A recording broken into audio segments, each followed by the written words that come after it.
کہ prime minister Imran Khan اور خاتون اول بشرا بی بی دونوں کورونا سے متاثر ہوئے ہیں، اور جس طرح سے پاکستانی عوام، ہر شعبہ زندگی سے تعلق رکھنے والے لوگ، چاہے وہ شو بزنس کے ہوں، عالمی لیڈر ہوں، سیاسی لیڈر پاکستان کے ہوں، سب نے پرائم منسٹر عمران خان اور ان کی فیملی کے لیے نیک خواہشات کا اور دعاؤں کا اظہار کیا ہے۔ اس سے یہ ظاہر ہوتا ہے کہ کورونا ایک حقیقت ہے، افسانہ نہیں۔ یہ نہ کسی میں تفریق کرتی ہے، نہ یہ کسی سے رعایت کرتی ہے، اور یہ جو موجودہ تیسری لہر جو کے نام سے جانی جاتی ہے، اس نے بہت زیادہ متاثر کیا ہے، اور جو متاثرین کی جو شرح ہے وہ پچھلے 8 مہینے کی سب سے ہائیسٹ ہے۔ ایسی صورتحال میں جس طرح کہ ہم نے پہلی لہر کو، جبکہ ساری دنیا اس مخمصے میں تھی کہ اس سے کس طرح نبرد آزما ہوا جائے، پرائم منسٹر عمران خان کی ایک سمپل اسٹریٹجی جس کا بنیادی مقصد زندگی اور لائیولیہڈ یعنی روزگار، زندگی اور روزگار کو کس طرح سے دونوں کو چلایا جائے، وہ حکمت عملی چونکہ نیک نیتی پہ بنی تھی، اور اس کے ساتھ ساتھ میں اس پالیسی لائن کو لے کر پھر جس طرح سے ہماری NCOC نے، جس میں کہ سائنٹسٹ، جس میں کہ ڈاکٹرز، جس میں سیاسی لیڈرز، جس میں کہ افواج پاکستان کے لوگ، سب نے مل کر اور ڈیٹا کی بنیاد پر اپنی حکمت عملی ترتیب دی، اور وہ ادارہ جس کو کہ پورے انٹرنیشنل ایرینا میں، عالمی حلقوں میں اس کو پذیرائی ملی، کیونکہ ایک بڑی کامیاب حکمت عملی ترتیب دی، اور پاکستان کی جانیں بھی کافی محفوظ رہیں، اور اکانومی میں بھی رکی نہیں، اور وہ والا نقصان نہیں ہوا جو کہ دوسرے ممالک میں ہوا یا ہمارے خطے کے ممالک میں ہوا۔ اب ایسی صورتحال میں ہم دوبارہ اسی فلسفے پہ قائم ہیں جس میں کہ ہم چاہتے ہیں کہ روزگار بھی بچے اور زندگیاں بھی بچیں، لیکن اس کے لیے ایک بہت ہی مؤثر قسم کا ڈسپلن چاہیے، اس کے لیے ایک ایسا حکمت عملی چاہیے جو کہ ان بنیادی اصولوں کو لے کر آگے چلے، کیونکہ یہ جو لہر ہے یہ کافی شدت سے آئی ہے، لیکن اس میں ایک جو روشن پہلو ہے وہ یہ ہے کہ جو ویکسینیشن ہے، جو ویکسین جس کا کہ 1 سال سے انتظار ہو رہا تھا، وہ اویلیبل ہے، اور حکومت اپنے تمام تر محدود وسائل کے باوجود اپنے دوست ممالک سے جو امپورٹ کی ہیں ویکسینز، اس میں بھی حکمت عملی یہی تھی کہ پہلے ان front line medical workers, paramedic staff, ان کو لگے گی جو کہ سب سے آگے ہوتے ہیں، اور وہ کورونا کے مریضوں سے ان کا قربت ہوتی ہے۔ اس کے بعد 65 سال کے لوگ، ان کو بھی، وہ بھی زیادہ ولنریبل ہوتے ہیں، یعنی ان کو زیادہ نقصان پہنچ سکتا ہے، تو حکومت اس پہ بڑی ڈسپلن طریقے سے عمل پیرا ہے، اور الحمدللہ لاہور میں اور جتنے بڑے شہر ہیں، بڑے ایک نظم و ضبط کے ساتھ یہ ویکسینیشن کی جا رہی ہے۔ پرائم منسٹر عمران خان کو جب ویکسینیشن ہوئی اس سے 2 دن پہلے چونکہ وہ افتتاح کر رہے تھے مزدوروں کے فلیٹس اور گھر دینے کی تقریب سے، پھر انہوں نے سوات میں موٹر وے یا ایکسپریس وے کے افتتاح کے لیے گئے. تو اس وجہ سے ان کو یہ جو انجیکشن کی جو بات ہو رہی ہے وہ مؤثر تب ہوتا ہے جب کہ آپ کو ایک لگے اور اس کے 21 دن کے بعد آپ کو دوسرا انجیکشن لگے. تو یہ کہنا کہ انجیکشن لگانے کے باوجود پرائم منسٹر صاحب کو کرونا ہو گیا، یہ درست نہیں ہے. اور ویکسینیشن اپنا اثر دکھاتی ہے. 21 دنوں کے بعد جب آپ کو دوسرا انجیکشن بھی لگے تو یہ ایک بہت مؤثر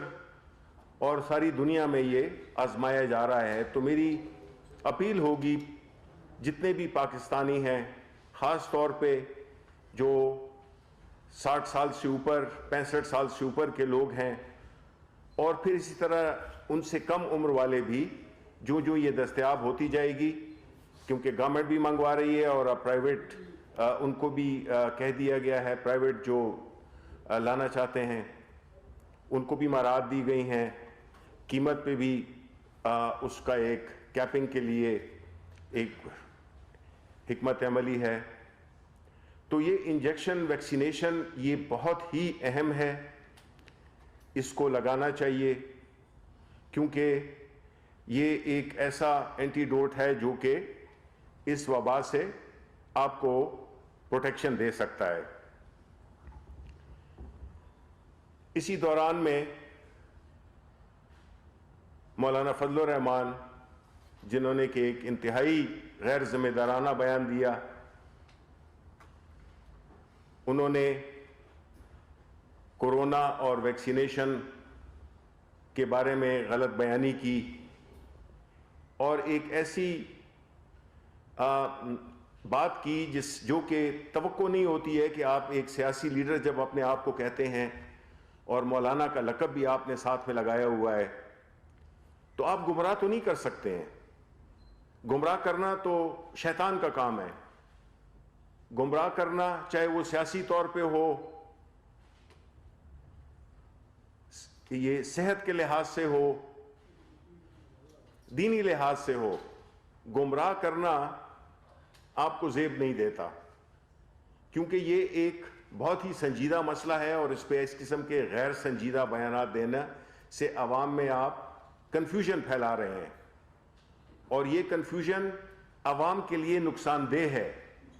یہ تو وہ حالات ہوتے ہیں جس میں کہ ایک پوری وبا جس سے کہ پوری دنیا دوچار ہوئی ہے اور آپ کا ملک بھی دوچار ہوا ہے، تو ایسی صورتحال میں تو آپ کو سیاسی اختلافات، سیاسی باتوں کو پیچھے رکھ کے اور ایسا ایک ایسا بیانیہ دینا چاہیے جو کہ عوام کی بہتری کے لیے ہو. لیکن عوام کی بہتری کے لیے تو سوچتے نہیں ہیں آپ. آج کی جو پریس کانفرنس ہم نے دیکھی اس میں بھی یہی صورتحال تھی، جس میں کہ مولانا صاحب ایک ایسے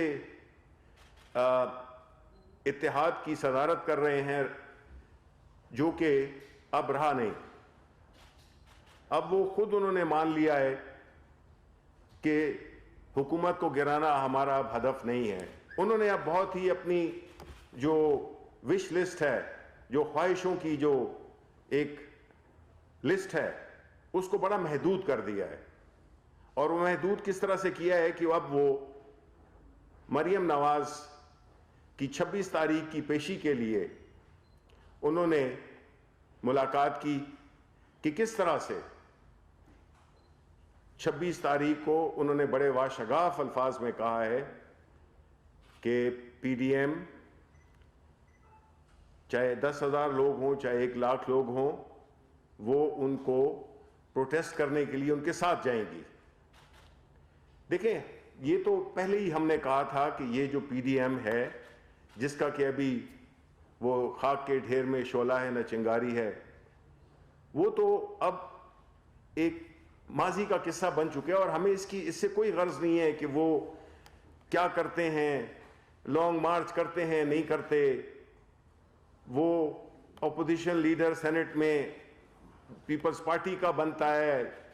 نون کا بنتا ہے, کس کا بنتا ہے, ہمیں اس سے کوئی غرض نہیں ہے. نہ ہمیں اس سے غرض ہے کہ سینٹ کے الیکشنز میں کس نے, ان کی کون سی پارٹی نے, کس پارٹی آپس میں انہوں نے کس کی پیٹھ میں چھرا گھونپا. ہمیں اس سے غرض نہیں ہے. ہمیں تو غرض اس سے ہے کہ آپ کی جو ہمیشہ حکمت عمل رہی ہے کہ یہ جو آپ کی پوری تحریک تھی اور اسی وجہ سے ناکام ہوئی, اسی وجہ سے پذیرائی نہیں ملی, بیکاز اس میں عوام کے لیے کچھ بھی نہیں تھا. جو کچھ بھی تھا وہ اپنے لیے تھا. آپ بجائے اس کے کہ پروٹیسٹ کرتے ہیں, آپ جا کے حساب دے دیں, رسیدیں دے دیں. وہ بھی اگر نہیں ہے اور آپ اپنی جو دولت ہے, جو آپ کی پراپرٹیز ہیں, اس کو بھی بچانا چاہتے ہیں, تو پھر ایک قانون میں طریقہ ہے, اس کو آپ وہ کر لیں, آپ پلی بارگین کر لیں, آپ کے وہ بھی بچ جائیں گے اور آپ کا جو مسئلہ ہے وہ بھی حل ہو جائے گا. لیکن یہ جو ایک ماضی میں بھی ان کا یہی رویہ رہا ہے کہ کبھی سپریم کورٹ پہ چڑھ دوڑو, تو کبھی نیب پہ چڑھ دوڑو, تو کبھی اداروں پہ چڑھ دوڑو, کبھی پنڈی کی طرف چل پڑو. تو یہ جو ساری باتیں ہیں یہ اسی بات کا ایک ثبوت ہیں کہ ان کو عوام سے کوئی دلچسپی نہیں ہے, اور انہوں نے ہمیشہ اپنی مفادات کے تحفظ کے لیے یہ ساری سیاست کی ہے. انہوں نے سیاست برائے کاروبار کے قائل ہیں, اور انہوں نے کبھی عوام کی خدمت کے لیے, عوام کی مسائل کے لیے اپنی آواز بلند نہیں کی, اور اسی وجہ سے ان کی جو صورتحال ہے وہ سب کے سامنے واضح ہے. اور اس دوران میں ہماری کیا حکمت عملی ہے؟ جس طرح میں نے کہا ابھی, ہمیں اس سے پی ڈی ایم سے اس سے کوئی غرض نہیں ہے. اب ہم حکومت جو ہے جو کہ کام کرتی آئی ہے پچھلے 2.5 سالوں میں, اور جو آگے کرنی جا رہی ہے, ہم اب آپ کو وہ بتائیں گے. اب دیکھیں, ایک طرف کہتے تھے کہ جی اکانومی برباد ہو گئی, اب وہی ہے, اسٹیٹ بینک کا آپ نے بیان سنا ہوگا کہ جو انیشلی 1.5% کی گروتھ تھی, اب وہ کوئی 3% سے اوپر کی بھی ہو گئی ہے. تو اب تو چیزیں چل پڑی ہیں. اب تو وہ جو سخت وقت تھا کووڈ کے باوجود ہم نے گزار لیا. حکومت کام کرتی رہی, حکومت کام کرتی رہے گی. جتنے بھی ہمارے جو مین پروجیکٹس ہیں, چاہے وہ صحت کارڈ ہو, اس کو پورے پنجاب میں بھی انشاءاللہ ہم پھیلائیں گے. ہمارے خیبر پختونخوا میں ایک کامیاب ترین صحت کارڈ کا ایک وہ ہے, بینیفیشریز ہیں, جو کہ آپ خیبر پختونخوا سے جا کے, وہاں پہ جا کے آپ ان کے دوستوں سے, اپنے وہاں کے جو لوگوں سے معلوم کر سکتے ہیں کہ کتنی بڑی فیسلٹی ہے جس کی دنیا میں نظیر نہیں ملتی ہے. ایک یونیورسل ہیلتھ کیئر کا ایک پروگرام ہے, اور اس کی وجہ سے باقی علاقوں میں بھی جو کہ چھوٹے علاقے ہیں, رورل علاقے ہیں, جہاں پہ کہ اسپتال نہیں تھے, اب اس وجہ سے چونکہ ہر ایک کے پاس 10 لاکھ روپے کا ایک کارڈ ہے, اس کی وجہ سے اسپتال بھی بنیں گے, لوگ ادھر اسپتال بھی بنائیں گے, ادھر فارمیسیز بھی کھلیں گی, ادھر ریسٹورنٹس بھی کھلیں گے, ادھر ہوٹل بھی بنیں گے. تو یہ پورا ایک اکنامک چین ریئیکشن ہوگا اس ایک کارڈ کی وجہ سے.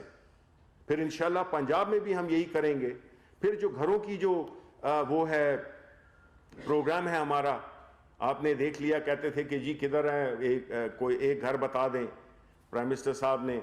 پچھلے ہفتے 1000 فلیٹس اور 500 گھر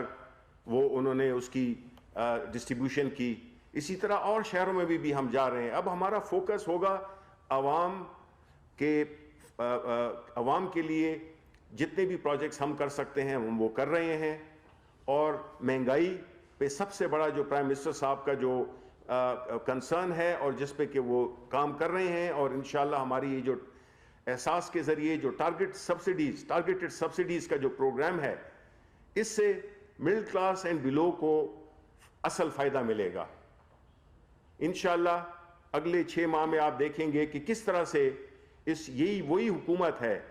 لیکن چونکہ ایک شور ہو رہا تھا, ایک سیاسی عدم استحکام پیدا کرنے کی کوشش کی جا رہی تھی, جس کی وجہ سے یہ ایک جو آواز تھی, جو ایک مثبت آواز تھی, جو عوام کے لیے آواز تھی, وہ سنائی نہیں دی. اب چونکہ یہ سب جھاگ بیٹھ گیا ہے تو اب انشاءاللہ آپ کو پتہ بھی چلے گا, عوام کے ساتھ رابطہ بھی بڑھے گا, اور آپ کو پتہ چلے گا کہ ہم کیا کر رہے تھے, کیا کر رہے ہیں اور کیا کریں گے. یہ ساری چیزیں انشاءاللہ ہم آپ کو پوری تفصیل کے ساتھ بیان کریں گے, اور ہم یہی امید کرتے ہیں کہ ایک بار پھر کہ جو کرونا ہے اس کو بڑی سنجیدگی سے لیا جائے, اور اس کی جتنی بھی تدابیر ہیں وہ اس پہ عمل پیرا ہونا چاہیے. بہت بہت شکریہ.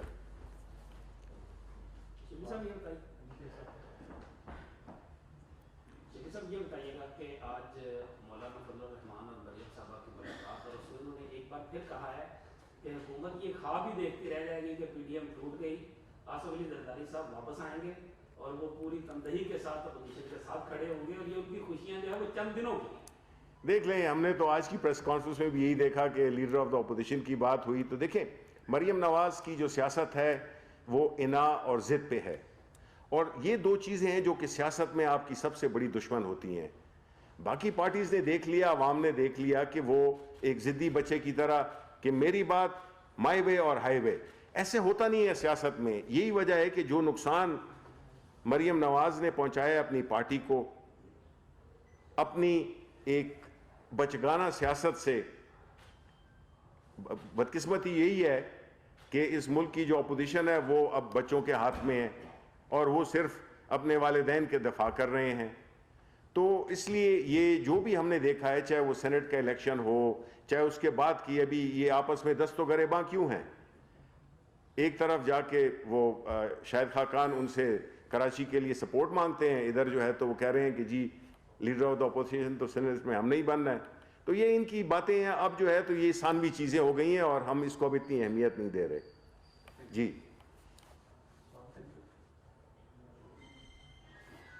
صاحب ایک چیز یہ بتا دیں کہ آرڈیننسز جو دو آرڈیننسز کے بارے میں تو آ چکا, اس کی کاپی بھی آ گئی, تو یہ ایک بڑی خوفناک خبر رہے ہیں کہ نیپرا, اسٹیٹ بینک اور ایف بی آر,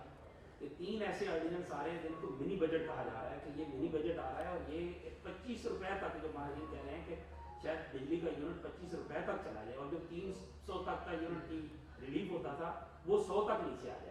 تو آئی ایم ایف کی یہ شاید ماننے سے عام آدمی جو ہے وہ کہاں جائے گا, اپوزیشن کو ہم بھول جاتے ہیں. جی جی نہیں, دیکھیں اس وقت تو ہمارا اب کانٹیکٹ, اب وہ جو بیچ میں جو وہ نہیں ہوتے ہیں جو بیچ میں ایسے ڈسرپٹ کر رہے ہوتے ہیں وہ تو سائڈ پہ ہو گئے. اب بات یہ ہے کہ جو بھی ہمارا, جس طرح آپ نے کہا بجلی کا, نیپرا کا, یہ جو آرڈیننسز کی بات کی, دیکھیں یہ ایک ایسا پرانے گناہوں کا ہم کفارہ ادا کر رہے ہیں جس میں کہ ہم نے اپنے تئیں وہ اقدامات نہیں کیے جو ہمیں کرنے چاہیے تھے, جس کی وجہ سے ہم چیزوں کو قالین کے نیچے ڈالتے رہے.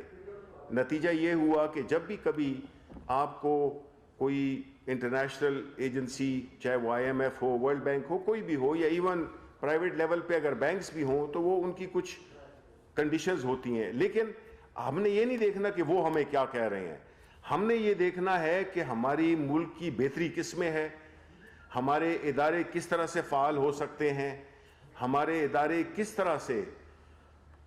جو سروس ڈیلیوری ہے اس کو انشور کر سکتے ہیں, اور اس میں ہمیں ہم وہی کریں گے جو عوام کی بہتری کے لیے ہو, اور وہی کام کریں گے جو جس سے کہ ملک کا فائدہ ہو, اور ہمیں ان مشکلات کو آگے نہیں ہونا چاہیے. ہم ملک کے لیے کام کر رہے ہیں, ہم ملک کو بچانا چاہتے ہیں, ہم حکومت کو بچانے کی نہیں کوشش کر رہے ہیں, ہم ملک کو بچانے کی کوشش کر رہے ہیں. ٹھیک.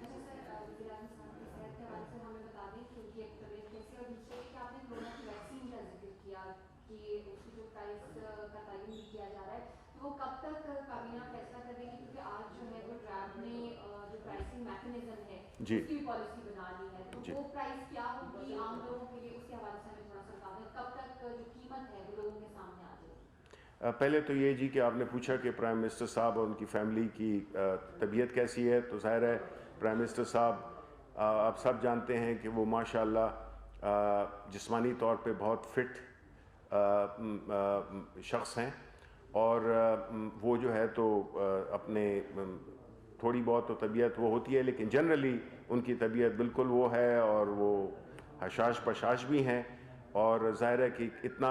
کام کرنے والا پرائم منسٹر وہ جو ہے تو ابھی بھی وہ کام کر رہے ہیں جو کہ اس وقت جو بھی ان کو ڈاکٹرز ایڈوائز کر رہے ہیں، لیکن ان کی طبیعت ماشاءاللہ بہتر ہے، اور انہوں نے جو یہ اپنے آپ کو قرنطینہ میں ڈالا ہوا ہے، تو ظاہر ہے کہ اس کے کچھ جو بھی اس کے ایس او پیز ہوتے ہیں وہ اس کو فالو کر رہے ہیں۔ سیکنڈلی کہ آپ نے کہا کہ جو یہ دوائیاں ہیں وہ ویکسینیشن ہے، اس کی قیمتیں، اس میں دیکھیں جی یہ کہ یہ پرپز اس لیے بھی امپورٹ کی جو پالیسی ہے اس کو بنایا گیا کہ جو ویکسینیشنز ہیں ایک تو زیادہ سے زیادہ آ سکیں، پرائیویٹ سیکٹر بھی اپنا لانا چاہتا ہے تو وہ بھی لائے، لیکن یہ بھی نہیں ہو سکتا کہ وہ منمانی قیمتیں وہ کریں، ڈیمانڈ کریں، اور اس سے جو پورا مقصد ہے وہ ہو جائے، فیل ہو جائے۔ تو جو پرائسز جو ڈراپ نے بھی کی ہیں اور جو پرائسز ہیں وہ تو یہ آنے والی کیبنٹ میں بھی انشاءاللہ اپروو ہو جائیں گی، اور اس کے لیے اگر ہمیں کوئی جلدی میں ہمیں کوئی بھی طریقہ اختیار کرنا پڑا ان دا سینس کہ ہم اس کو جلد از جلد قیمتوں کو ڈیفائن کر دیں، تو انشاءاللہ اگلے 1-2 روز میں یہ ڈیفائن ہو جائیں گی۔ ایک مرتبہ پھر پی ڈی ایم جو ہے وہ مریم صاحبہ کے ساتھ جا رہی ہے نیب میں پیشی پہ، اور وہ اکیلے میں گئی تھی تو وہ جنگ و جدل جو ہوگا تھا وہ سب کے سامنے ہے، اب وہ اکٹھے جائیں گے، اس وقت کے بعد نیب نے اب تک کانوں کو ہاتھ لگائے ہوئے تھے کہ ہم نے اسے دوبارہ نہیں بلانا۔ دیکھیں نہیں، ہم تو انشور کریں گے کہ قانون کی پاسداری ہو۔ یہ دیکھیں یہ رویہ کہ ہم قانون سے بالا تر ہیں، ہمیں کون ہوتا ہے، یہ سب ریکارڈ پہ ہیں۔ مولانا فضل الرحمان نے کہا ہے کہ نیب کون ہوتا ہے، میں اپنے آپ کو ڈکلیئر کرتا ہوں کہ میں صادق اور امین ہوں، یعنی کبھی ایسا ہوا ہے؟ اسی طرح انہوں نے یہ تو قانون کو مانتے ہی نہیں ہے نا، یہی تو جھگڑا ہے۔ یہ چاہتے ہیں کہ قانون ان کے ماتحت ہو اور یہ قانون سے اوپر ہو، اور باقی وہ لوگ جس نے کہ 10,000 روپے چرائے ہیں، جس نے کہ کوئی سائیکل چرائی ہے، وہ لوگ جو ہے تو جیلوں میں ہوں۔ تو یہ ان کا ایک بنیادی ایک وہ ہے، اور یہ اقتدار حاصل اس لیے کرتے ہیں کہ وہ قانون کو بھی اپنے ماتحت رکھیں اور اپنے کاروبار کو بھی چلا سکیں۔ تو حکومت پوری وہ لا اینڈ آرڈر کو مینٹین کرنے کے لیے پوری طرح سے متحرک ہوگی۔ سینیٹر شبلی فراز کی پریس کانفرنس ہم آپ کو براہ راست دکھا رہے تھے۔